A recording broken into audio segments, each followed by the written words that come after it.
Okay, well, thanks everyone for getting here and making yourself available on such short notice. I'm just going to read a quick statement from the committee, and then I'll be available for a couple of questions. So basically, the Badger Creek Golf Society have organised this today. Regretfully, there's been another incident, and there'll be another name added to the banned golfers of the Badger Creek Golf Society, along with Benny Wright. There was an incident involving one of our casual golfers on the 26th of September 2015 at RACV Cape Shank.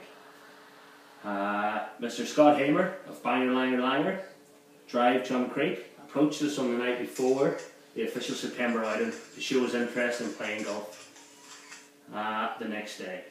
Being an accepting group, and after some persistent messaging from Scott, the committee decided to swap the groups, change the app, and pay up the green fees up front for Scott to play golf the next day. Unfortunately, not for the first time, Scott decided not to show up for golf, not only costing the society financially, but logistically, the groups and the apps were all affected. We as a committee have decided that this type of behaviour by paid up members, or in this case, non-paid up casual flogs, won't be accepted. And we've taken this extreme action as we believe that sacrificing one will teach 1,000. This is the 2-year ban from all Badger Creek Golf Society outings, with 1 year suspended. The committee will meet in 12 months' time to review the decision. I'll now take one. I've only got time for one question. Hello, Mr. President. Yep. It's well documented that you have no real love for Scott Hamer. Has this affected your decision in any way? Look, personally, it wasn't just my decision. We met as a committee. Good question, by the way, Robbo. We met as a committee, and we decided unanimously that Scott would serve this 12-month ban. Personally, if it was up to me, I'm not a big fan of Scott. I've slowly been getting him out of my life. I've deleted him from Facebook. I've deleted his number from my phone, and yep, I've unliked his like on the Badger Creek page. But look, we're a professional organisation. We've been integrity is a big thing from the start, and transparency to all our members. So Scott just didn't have the attributes to meet up what's required in such a professional society. I'm sorry, fellas, I'm going to have to go. That's it for today. Oh.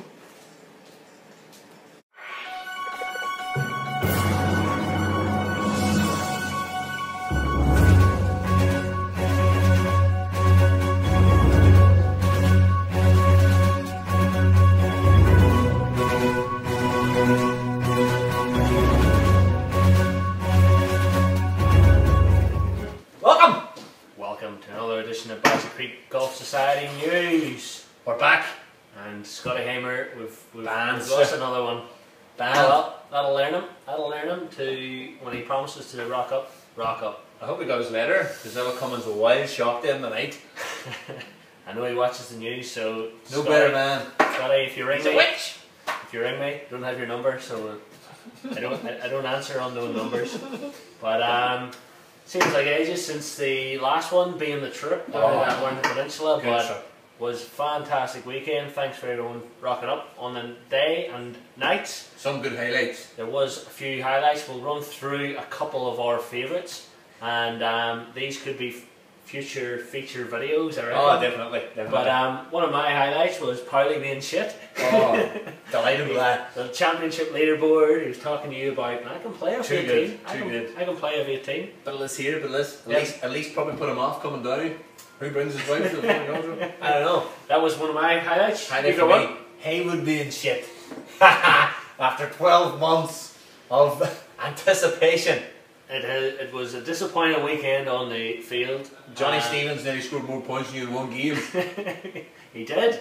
To be honest, I'm calling it the case of Kersey's Lawn. Case of Kersey's Lawn. Casey's Lawn. And I haven't scored over 30 points since I was caught allegedly caught chipping on Casey's lawn, so I'll come round with some fertiliser or something to redo this. Oh, fucking Kirsty Adams, hey! Piley and the Magpie, another one of my favourites. I was on that hole and saw the Magpie stealing the sandwich. I heard it was you did that sandwich. There was definitely lettuce on your lips, see. Haywood losing his money, first goal kicker Brent Harvey, got touched the line. Nah, that's a poor decision by the umpires. And the wee boys won it. Wee bastards. Wee bastards. Loved it. I think they've got a gambling problem now, those kids. What about fucking Plaza? Take a hill pull. Lacra. Piley driving the car into the dam, another highlight of mine. I think he's probably his man on the trip so far. What about... Best man of the weekend, I reckon. Hey, straight in the water. I'm glad I wasn't there for that. What about this?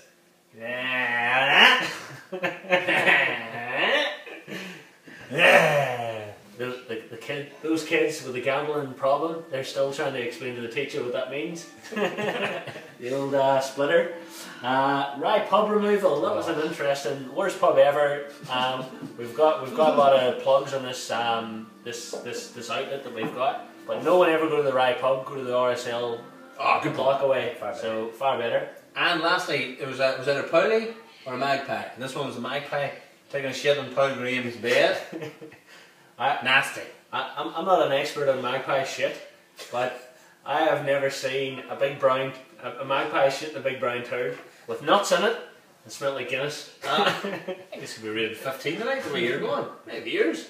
Anyway, John Stevens was the winner. 38 points. Well done to you, sir. Well done, John. And welcome to Handicap Movers. Yep. We'll feature heavily coming up in our favourite segment. And Naga, Joshy Godding got Parley out of jail. He also had a shocker, but Joshy is flying up the leaderboard. And the second. And he's using the old Stevie James tactic, not rocking up, to try and save himself. So it could be last man standing, this Nagas. Yeah. Who doesn't show up. Makes it for interesting reading in the old championship. Done a bit of change up in the old championship, or you just looking where you're right, Sean? Alright, leadership, yep, that's good. Change things up a bit, spice it up. Piley, he's still in the lead with 82 points. Kyle Stewart, he's rocketed up, he's catching him, 80 points. Soupy Campbell, 72 points. You're sitting in third. Aaron Cameron, 63. Casey Adams, 63. Casey's missing this week. Campbell! It's basically a 4-horse race, I'm reckoning. Kelly might miss next one too because of the baby juice. So come on, Kelly, pop her out in the 15th high. Knowing Kyle, he'll be playing golf. He'll say that'll be it. And Naga's again up to her right. Guy Hughes hasn't been here for 6 months. He's on 7. Josh Godding, 6 points, and Chancey Murray's third with 4 points. Chancey! I hope he has. I hope Chance is an absolute nightmare of a game. Honourable mention is Stephen Campbell with 3 points. So that means you're coming third in the leaderboard and fourth in the Nagas. So that's some head off. It's part of the 3-year plan, Johnny, where I would have won everything. Everything. Courtney says she wants a Naga trophy in her mantelpiece. And now your favourite segment. Handicap Movers! A bit of controversy this week. I believe John Stevens isn't happy with the system. I'm not revealing my source, but it's a little English fella that works with Stephen. It looks a little bit like Deco. And he likes a hybrid 4. He's only got 2 clubs. Moving in the right direction. Aaron Cameron, Mr. Consistent, I'm going to call him. He's always up there, thereabouts. Old P. Green. 25 to 23. Stephen Campbell, did you play well? I can. 28 to 26, so that'll test the old man out. And John Stevens, 16 to 13, so... I think I've got tissue over here for him. I think he is down where he should be, so we'll see if you can play him Probably back. still won the winter.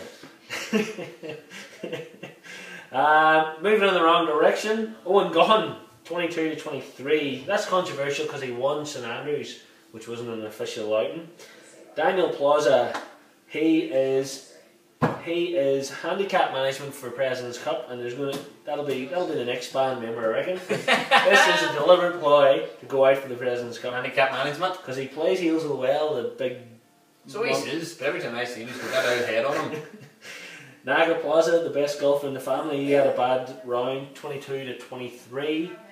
Numerous times during the trip as well, disappeared. I think he was going back to the naked room in the old country caravan club. Naga Plaza, he's the only bloke who gives you a tip 30 seconds before the horse or the greyhound races. He goes, number one will win this one. I go, Rob, it's closed, mate. It's closed. I can't bet on it. Sure enough, the one gets up. He's sneaky. How sneaky Plaza. Sneaky Naga. Many nicknames. And Paulie, 18 to 19. So that could be a bit of handicap management too, to rock it up at the relatively easy Dorset, so they say. Match plays. Match play semi-final this week is at the Dorset. Come on. So Jay Cardiff plays Mark Powell, Ooh. and that's an interesting one. And Muffy plays Jeff Hopkins, who both want to be in the early group. I'm going to go Jay, just put the markers on him. Yep, I reckon Jay will win. And Jeff Hopkins, he's another consistent golfer. He never really has a bad one. So, I don't want Muffy there. although Muffy will drive every green, Just because I want to keep him with his mother. old Kate. And That's what's your second favourite segment? Highwood's Tips. I am predicting, I've been pretty good the last couple of days, weeks. Kyle Stewart is going to win the Dorset. He's got that pregnancy glow about him at the minute. He's waiting for his first kid. And I took the Naga, but I've also written you could win it or you will come last. Yourself? Stephen Campbell. Stephen Campbell. He doesn't know which trophy he wants to win. That's it for me. I have no middle ground though, Johnny. Hey? I'm either first or last, especially in a 2-horse race. It's unbelievable. That's it for the week, fellas. Just for Scott, just to let you know, Ash did vote against you as well. Yes. So that's all from us. That's all from me.